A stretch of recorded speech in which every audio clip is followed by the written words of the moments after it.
안녕하세요. 운동하는 의사 닥터스핏입니다. 요즘 여름철이라 그런지 살 어떻게 빼냐? 지방 안 찌우고 근육량은 어떻게 늘려? 와 같이 식단 관련된 문의가 굉장히 많이 들어오고 있어요. 저도 한때 비만했었고 살 빼기가 절실했던 시절이 있었거든요. 그땐 옆에서 식단을 제대로 알려주는 사람도 없고 지금처럼 유튜브가 잘 돼 있는 것도 아니고 공부를 하고 그러진 않았었거든요. 전 그래서 그때는 밥 줄이고 생닭가슴살만 먹고 샐러드만 주구장창 뜯어 먹었었죠. 그래도 유산소 운동을 엄청나게 돌렸더니 살이 빠지기는 빠지더라고요. 근데 그렇게 다이어트를 했더니 체중이 막 짧은 기간에도 3-4kg씩 늘었다 줄었다 하는 고무줄 체중이 돼버렸어요. 게다가 피부 탄력도도 떨어지고 얼굴도 사갔었어요. 아마 오늘 이 영상 보러 오신 분들도 비슷한 고민을 해보셨을 거예요. 이런 시행착오도 많이 거치면서 결국 깨달은 거는 지속 가능한 그리고 올바른 식단이 굉장히 중요하다라는 거였어요. 근데 이게 말이 쉽지 어떻게 해야 되는지 반복론에 대한 굉장히 많은 이야기들이 있거든요. 그냥 운동 적당히 하던 저 같은 일반인이 2년 사이 3회 바프를 가능케 하고 그 힘든 병원 생활을 건강하게 무리 없이 영위하게 해주었던 증량과 감량 모두가 가능한 식단 짜는 방법 오늘 알려드립니다.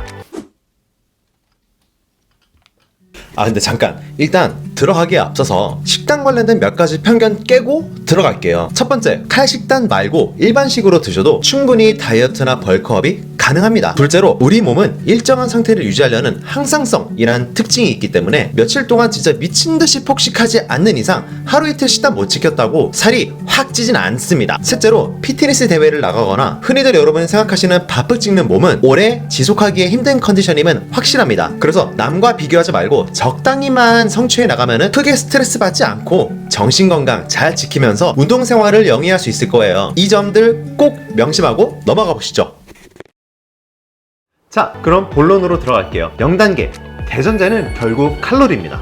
먹는 양만큼 소모하면 빠지는 거고 소모하는 양보다 더 많이 먹으면 증량되는 거예요. 그럼 이 인테이크와 아웃풋을 잘 조절하는 것이 바로 체중 관리의 핵심이 되겠죠. 이거 하나만 기억하면 오늘 영상 끝이에요. 자, 식단 짜기 1단계 체중부터 측정한다. 본인의 체중을 알아야지 체중을 유지, 증량, 감량 하는데 어느 정도 열량이 필요할지 가늠이 되거든요. 여러 가지 공식이 있지만 제가 잘 활용하는 공식은 다음과 같습니다. 근데 이거 계산하는 분? 저 거의 못 봤습니다. 그냥 쉽게 남성분들은 보통 2000에서 2700, 여성분들은 1800에서 2500 정도 사이에서 왔다 갔다 조절하시면 되어요. 저는 보통 운동하는 날은 2300에서 2500 칼로리, 운동 안 하거나 당직 서는 날은 1900에서 2100 칼로리 정도 맞춰서 먹는 편이에요. 전 유지기 때도 한 이 정도 칼로리 먹어도 적당히 맞더라고요. 만약 여기서 감량을 원하시는 분들은 아웃풋을 늘리거나 인풋을 줄이면 되어요. 즉 운동량을 늘리거나 아니면 먹는 양을 줄이거나 하면 되겠는 거죠. 여성분들은 350칼로리, 남성분들은 500칼로리 정도 마이너스해서 드시면 되겠습니다. 근데 반대로 증량을 원한다? 벌크업을 원한다? 그렇다면 아웃풋을 줄이거나 인풋을 늘리면 되겠죠. 500칼로리 정도가 적당하고 보통 바디빌딩 하시는 분들은 운동량도 늘리고 먹는 양도 늘려서 벌크업을 가져가게 됩니다. 식단 짜기 2단계 단백질 섭취량 결정. 탄단지 설정하는 것 중에서 단백질을 가장 먼저 설정해야 돼요. 딱 체중 숫자 곱하기 1.6 내지 2.2까지 단백질 양을 결정하시면 됩니다. 막 순수 근육량이 체중의 70% 이상 차지하는 그런 괴물 같은 분들이 아니고서야 단백질량을 하루에 2.2배 넘길 필요가 딱히 없어요. 간혹 보면은 막 하루에 닭가슴살을 1에서 2kg 먹는 프로 보디빌딩 선수들 식단 가져와서 이렇게 먹으면 안 되나요? 하는 분들이 계신데 이런 분들은 운동 퍼포먼스, 강도, 운동 볼륨 싹 다 넘사벽이기 때문에 일반인들이 이렇게 똑같이 드시면은 그냥 비싼 돈 만드는, 요즘 보면 단백질 관련된 좋은 식품들이 엄청나게 많이 보이는데 오히려 이것 때문에 단백질량을 너무 과도하게 먹는 분들이 제 주변에도 굉장히 많이 보입니다. 단백질도 많이 먹으면 지방으로 바뀌어서 저장되기 때문에 오히려 방해가 될 수 있다는 점 꼭 알고 계셔야 돼요. 자, 식단 짜기 3번째,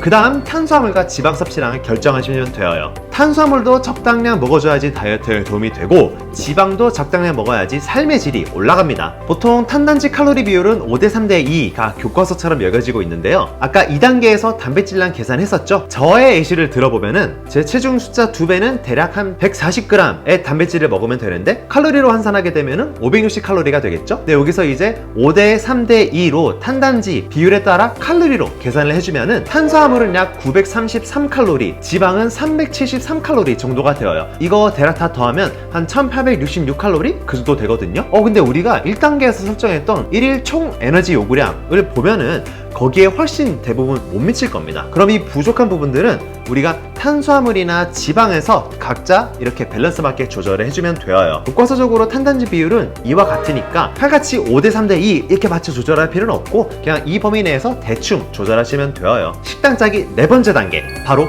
즐거운 메뉴 선정 시간입니다. 원푸드 다이어트 하세요 라거나 아침엔 탄수화물, 점심엔 단백질, 저녁엔 지방만 챙겨 먹으세요 라고 안 할 거 아시죠? 이 탄단지 섭취량을 하루에 3끼 내지 4끼 정도 나누어 가지고 드시는 게 근합성을 원하시는 분들께 훨씬 더 이득이실 거예요. 탄수화물은 누가 봐도 건강한 탄수화물인 통밀빵, 파스타면, 오트밀, 위트빅스, 쌀밥도 괜찮고 현미밥도 괜찮고요. 적당한 과일 정도로 하시면 되겠고, 또 이 과자로는 의외로 간이 세게 들어가지 않은 나초나 팝콘 같은 것들도 의외로 괜찮습니다. 지방은 포화지방보다 불포화지방산이 더 많이 들어있는 아보카도 오일, 카놀라유, 올리브유 등으로 조리한 음식 같은 거를 드시거나 견과류, 아보카도, 치즈 이런 것들도 다 괜찮아요. 단백질도 너무 기름지거나 소고기 중에도 마블링이 많이 들어간 그런 비싼 애들 말고 좀 더 저렴하면서 지방량이 적은 좋은 부위들 고기 많거든요. 혹은 삼겹살도 막 1.5인분, 2인분 정도 레벨이면은 적당히 괜찮아요. 그 외에도 생선류, 치즈 같은 유제품들 이런 것들도 다 괜찮습니다. 제일 중요한 건 지속 가능성이라 했죠. 뭐든지 식단을 너무 칼같이 제한하거나 하면은 다이어트 지속 효과도 떨어지고 저 스스로의 어떤 이 식욕을 참기가 굉장히 어려워집니다. 그래서 평상시에 내 주위의 접근성도 굉장히 좋고 그렇게 비싸지 않은 재료들로 구성하는 것이 좋고요. 그래서 전 진짜 간단하게 총 식사하는 것들 중에 한 70%는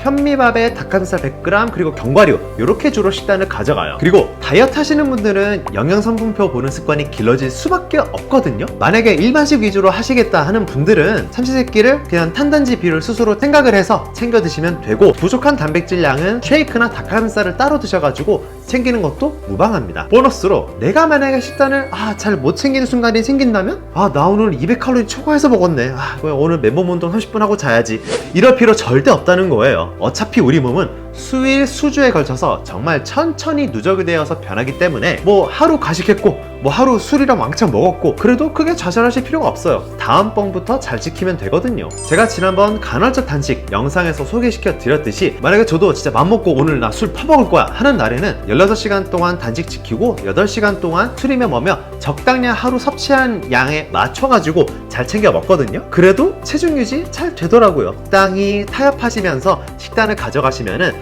스스로 원하는 목표에 맞게 벌크업을 하시던 다이어트를 하시던 위저터를 하시던 충분히 좋은 결과 가져올 수 있습니다. 제가 오늘 알려드린 이 식단법은 어디 뇌피셜로 나온 게 아니라 스포츠 영양학에서 대표적으로 쓰이는 식단 방법을 8분 안에 요약을 해드린 거고요. 일정 부분은 당뇨, 고혈압, 대사증후군, 만성질환을 갖고 있는 환자분들께 제가 식단 교육을 할 때 직접 이야기하는 부분도 녹아들어 있습니다. 아마 여러분들이 대다수 PT를 받는다거나 그런 식단 관련 상담을 받을 때 비슷한 내용으로 많이 들어보셨을 거예요. 그만큼 이게 정석적인 방법이고 올바른 방법이라는 거 꼭 알아두시면 좋겠습니다. 제가 오늘 알려드렸던 1, 2, 3, 4단계 방법에 따라서 이제 실천하는 방법만 남았습니다. 오늘 내용 여기까지고요. 다음에도 또 유용한 내용으로 찾아뵙겠습니다.